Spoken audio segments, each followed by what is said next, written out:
Pemirsa, ex-anggota TNI menembak seorang anggota TNI hingga luka di bagian perut. Aparat gabungan mengepung rumah tempat persembunyian pelaku, namun pelaku lolos.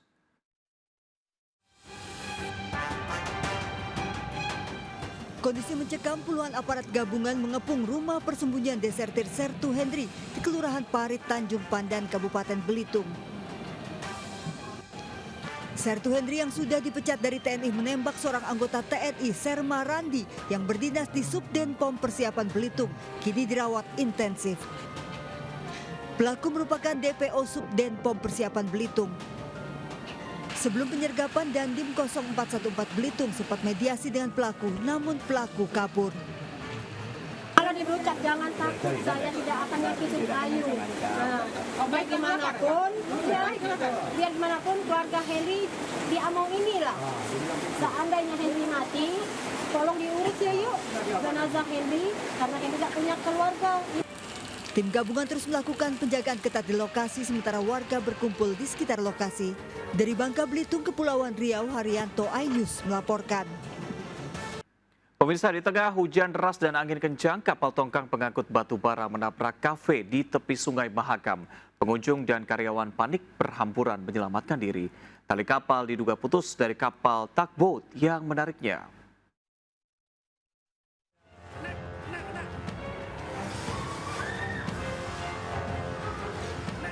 Sejumlah pengunjung dan pekerja kafe ini panik lari berhamburan menyelamatkan diri saat kapal tongkang menabrak kafe di pinggir Sungai Mahakam. Akibatnya bangunan kafe porak-poranda. Insiden terjadi saat kafe baru buka, sekitar lokasi pun tengah diguyur hujan lebat dan angin kencang. Diduga tali kapal yang memuat ribuan ton batu bara ini putus dari kapal tugboat yang menariknya. Terus tuh tiba-tiba hujan deras dan memang posisi pontonnya itu tidak dekat dari sini ya. Jadi customer juga lagi lumayan agak lama, tiba-tiba mungkin kesalahan dari mereka atau apa gitu, talinya putus dan tiba-tiba nabrak, jadi kita pada lari keluar semua. Tak ada korban dalam kejadian ini, para pekerja dan pengunjung sempat syok usai kejadian. Pengelola kafe menuntut ganti rugi akibat insiden ini. Dari Samarinda, Kalimantan Timur, Ardi Wirya melaporkan. Pemirsa, ledakan di rumah seorang polisi yang menewaskan ibu dan bayinya di Mojokerto, Jawa Timur ternyata berasal dari bahan peledak daya rendah untuk petasan maupun kembang api. Aibda Maryudi, pemilik rumah tersebut, masih diperiksa Propam. Oksidator dan klor.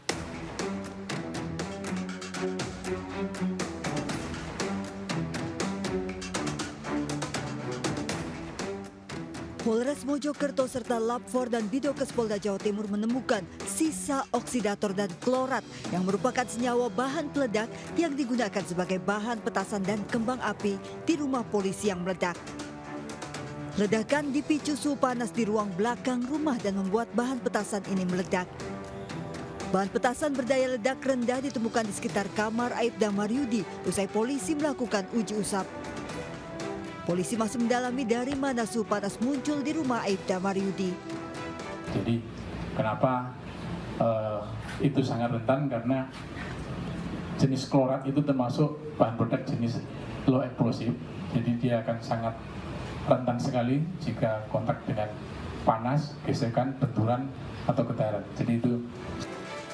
Rumah Aibda Maryudi menjadi sumber ledakan yang menewaskan ibu dan balita tetangganya sendiri. Korban merupakan seorang guru mengaji dimakamkan dalam satu liang lahat dengan sang anak. Sementara Aibda Maryudi, Babin Kamtipmas Polsek Delanggu masih diperiksa Propam dan Ditreskrimum Polda Jatim.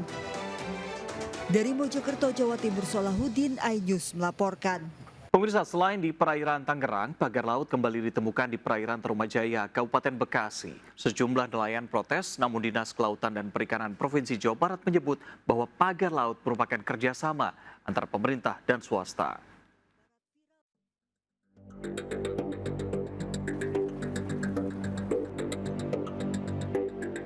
Setelah Tangerang, pagar laut kini juga membentang sepanjang 2 km di perairan Tarumajaya, Kabupaten Bekasi, Jawa Barat, viral di media sosial.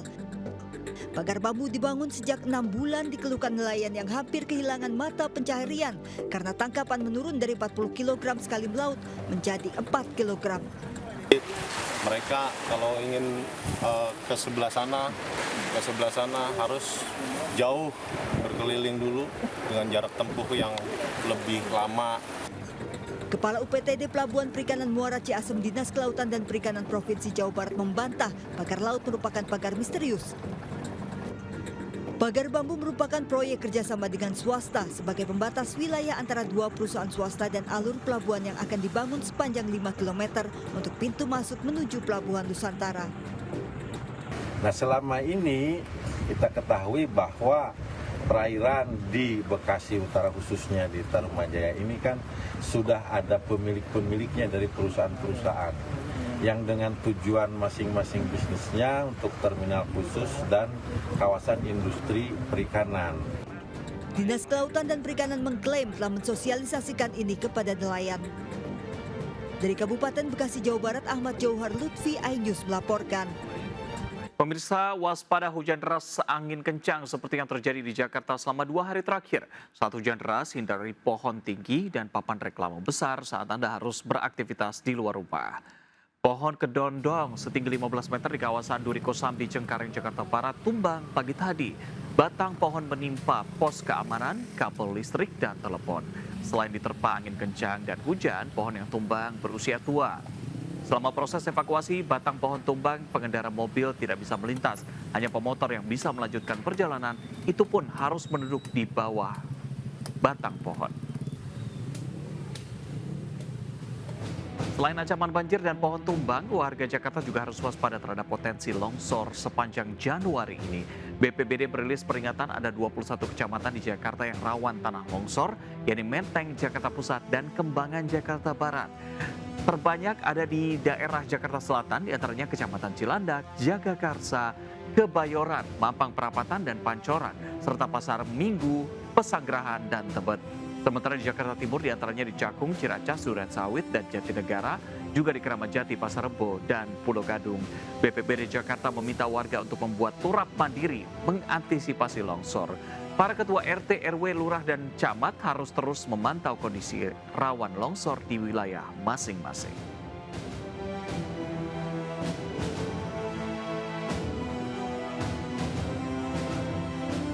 Sementara itu, banjirop juga masih mengancam sejumlah wilayah di pesisir laut. Di Indramayu, Jawa Barat, sudah 2 pekan banjirop terjadi hampir setiap pagi menghambat warga bekerja dan bersekolah. Banjirop setinggi 30 hingga 50 cm kembali merendam pesisir Eretan Kulon, Kandang Haur, Indramayu, Jawa Barat pagi tadi. Banjir masuk ke rumah warga dan merendam jalan utama. Warga harus menembus banjir agar tetap bisa bekerja dan bersekolah. Namun terkadang harus rela motor mereka mogok. Meski lelah terus kebanjiran, warga mengaku tidak punya pilihan. Hanya berharap pemerintah segera membuat tanggul penahan air laut. Dalam waktu bulan Januari ini udah berapa kali, Pak? Ya tiap hari aja. Oh, sampai hampir tiap hari. Kalau nggak malam pagi. Banjirop juga merendam pesisir Pangkal Pinang, Bangka Belitung. Di Pantai Pasir Padi, tingginya gelombang laut melewati talut dan membanjiri rumah warga. Ombak pasang sampai ke jalanan menyisakan pasir laut yang menutup badan jalan. Para pedagang terpaksa menutup lapak mereka selama cuaca ekstrim saat ini. Pasang air laut diprediksi terus terjadi hingga akhir Januari. Tim Liputan iNews melaporkan. Kita ke informasi selanjutnya, impor pakaian bekas ilegal menjadi ancaman serius bagi industri tekstil di tanah air. Bagaimana tidak, jumlahnya tidak main-main. Dalam satu kali tangkapan saja ada ratusan ribu helai pakaian senilai 4,7 miliar rupiah yang diselundupkan.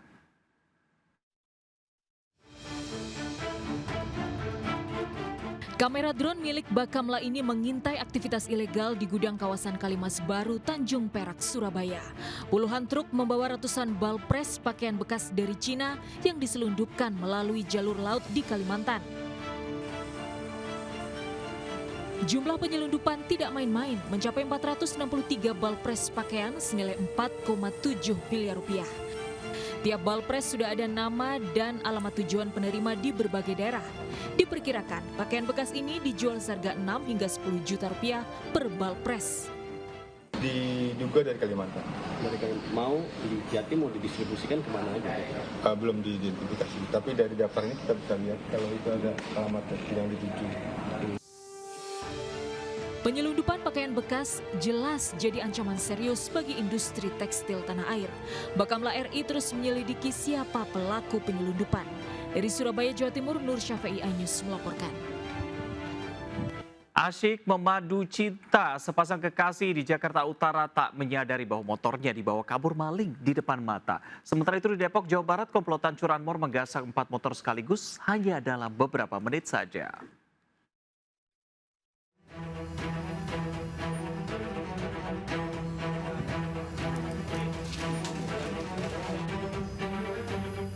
Asik pacaran di depan toko laundry, sepasang kekasih ini malah kehilangan motornya di depan mata. Diduga pelakunya beraksi setelah melihat kunci motor yang masih tersangkut. Kedua pasangan kekasih ini masih berupaya mengejar namun gagal. Sementara di Depok, Jawa Barat, aksi pencurian motor terekam CCTV dilakukan sekelompok orang dari 3 rumah di tengah malam.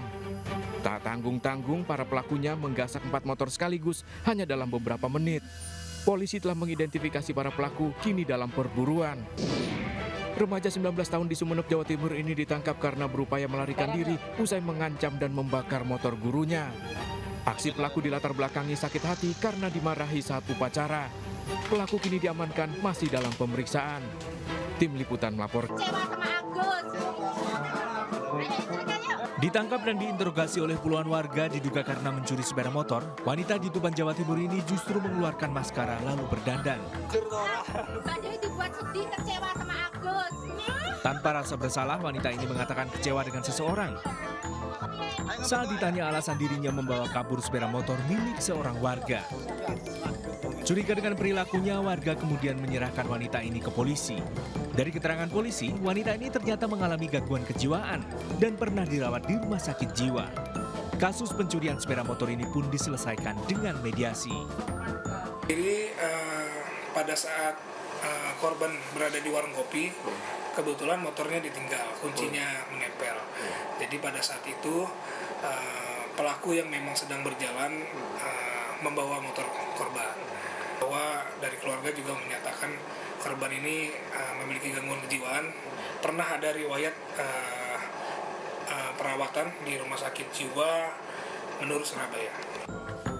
Pasca mediasi, wanita ini diserahkan kepada keluarganya.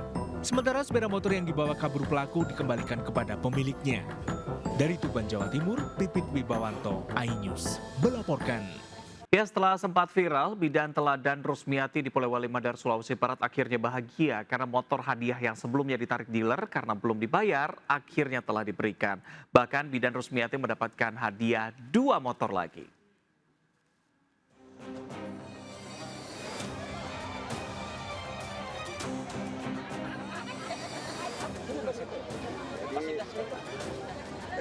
Usai viral, bidan Rusmiati Aminuddin pagi tadi akhirnya menerima hadiah motor yang diserahkan saat apel di lapangan kantor Bupati Polewali Mandar.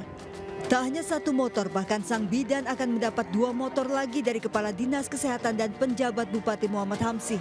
Sebelumnya Rusmiati harus kecewa lantaran usai mendapat penghargaan Bidan Teladan Indonesia tahun 2024. Hadiah motor yang diberikan Pemda Polewali Mandar ditarik kembali dealer karena belum dibayar. Ia bahkan sempat menjadi bahan candaan oleh rekan sesama tenaga kesehatan.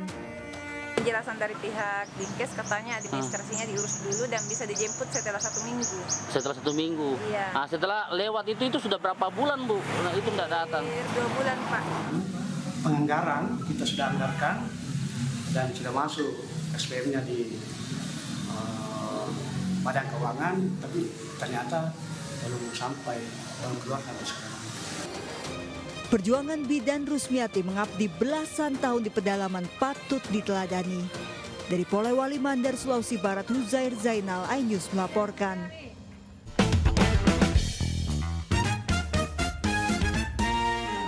Pemirsa, raut bahagia terpancar dari pelajar SMKN 1 DKI Yahukimo, Papua Pegunungan karena untuk pertama kalinya mereka bisa menikmati program makan bergizi gratis. Makan siang bergizi dengan menu nasi, sayur, lauk, dan buah disantap habis para siswa di pedalaman Papua ini. Siswa SMKN 1 DKI Yahukimo berterima kasih telah menerima makanan bergizi. Mengaku enak, makanan yang mereka dapatkan pun habis disantap. Program Makan Bergizi untuk pertama kalinya diterima siswa di Yahukimo pada Senin 13 Januari.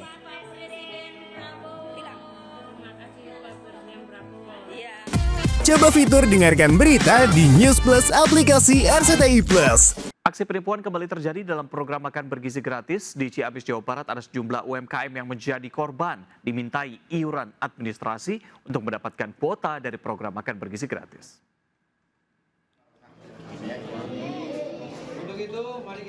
Program Makan Bergizi gratis di Kabupaten Ciamis, Jawa Barat menuai masalah akibat adanya sejumlah pelaku UMKM yang menjadi korban penipuan. Para korban mengaku dimintai iuran administrasi untuk bisa mendapatkan kuota program yang dilakukan salah satu paguyuban. Seorang peternak bebek di Desa Utama Ciginjing, Ciamis rela menjual kendaraannya demi membayar iuran untuk bisa membangun dapur sehat. Sampai saat ini sudah ada 61 UMKM yang tertipu. Pokoknya ya 5 juta. SLAS kalau nggak salah 3,5 juta. Yang sisanya buat halal segitu. Ya janjinya sih akan terrealisasi dengan makan gratis itu yang program. 2 perusahaan telah ditunjuk untuk menyuplai makanan bergizi di Banjarsari, Ciamis, dan Kota Banjar. Dari Kabupaten Ciamis, Jawa Barat, Acep Muslim melaporkan. Coba fitur dengarkan berita di News Plus aplikasi RCTI Plus. Kita ke informasi olahraga. Pelatih Timnas Indonesia Patrick Kluivert mulai menyesuaikan diri di Indonesia. Salah satunya dengan menyantap nasi Padang usai kunjungan ke GBK dan bertemu dengan para pemain. Kehadiran sempat mengejutkan jadi buruan para pekerja rumah makan Padang.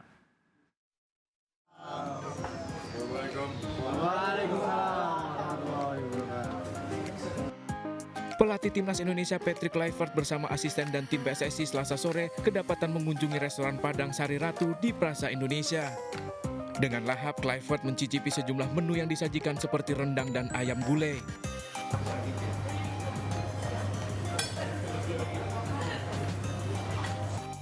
Kluivert pun mengaku menyukai sajian rendang dari restoran meski disebutnya cukup pedas. Kehadiran Kluivert sempat mengejutkan para pekerja restoran yang kemudian meminta foto bersama. Keberadaan Kluivert makan di restoran Padang ini pun viral di media sosial. Sisa kebakaran hebat melanda kawasan permukiman padat penduduk di Kemayoran, Jakarta Pusat pada Rabu pagi.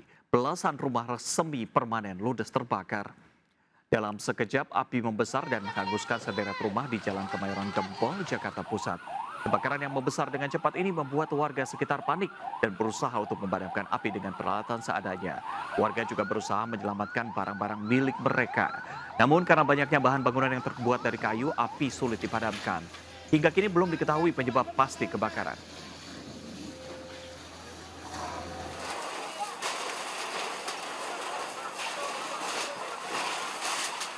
Berikutnya diduga terlibat suap vonis bebas Ronald Tanur, mantan Ketua Pengadilan Negeri Surabaya, Rudi Suparmono ditangkap Kejaksaan Agung. Uang 21 miliar rupiah ditemukan di dalam mobil dan di rumahnya. Rudi Suparmono ditetapkan sebagai tersangka usai diperiksa selama 4 jam.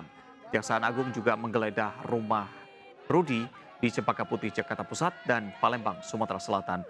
Dalam mobil yang terparkir di rumahnya, penyidik menemukan total 21 miliar rupiah dalam pecahan dolar Amerika Serikat dan Singapura serta rupiah. Rudi diduga menerima suap 20.000 dolar Singapura dari Ketua Majelis Hakim.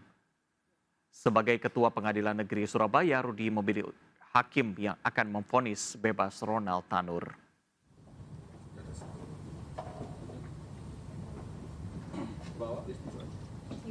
Pemirsa, praktik perdagangan orang di Jakarta Selatan mengejutkan publik. Ada 2 wanita di bawah umur yang dipaksa untuk menjadi pekerja seks komersial untuk melayani 70 pria agar bisa dibayar. Polisi membongkar praktik prostitusi di Kebayoran Baru, Jakarta Selatan. Tidak hanya melibatkan 2 korban anak di bawah umur, para mucikari juga memaksa korban untuk melayani 70 pelanggan dengan bayaran 3,5 juta rupiah. Dari kasus ini, polisi menangkap 4 pelaku yang berperan menawarkan korban melalui aplikasi WeChat, mengantar jemput korban, hingga mengawal korban saat bertemu dengan pelanggan. Polisi menyita uang dan ponsel sebagai barang bukti.